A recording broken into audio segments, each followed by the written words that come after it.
Hello दोस्तों, welcome to my channel. आज हम लोग बनाएंगे एक तारों से भरा हुआ आसमान का पेंटिंग, वो भी वाटर कलर से।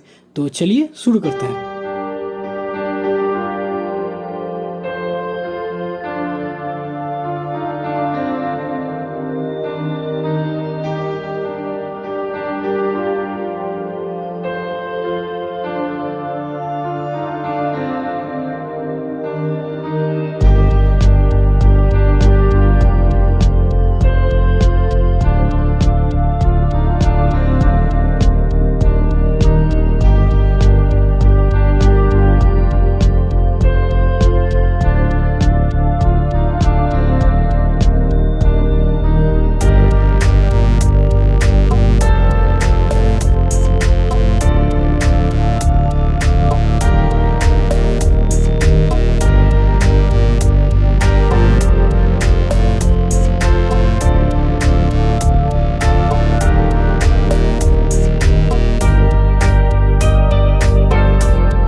दोस्तों, आपको ये वीडियो कैसा लगा आप हमें कमेंट करके बता सकते हैं। अगर वीडियो पसंद आए तो जल्दी से वीडियो को लाइक कीजिए। अगर आप नए हैं हमारे चैनल पे तो जल्दी से हमारे चैनल को सब्सक्राइब कीजिए, ताकि आगे भी आपको अपडेट मिलती रहे इस तरीके की वीडियोस के लिए। हम मिलेंगे आपसे अगले वीडियो में, तब तक के लिए टेक केयर एंड टाटा बाय बाय।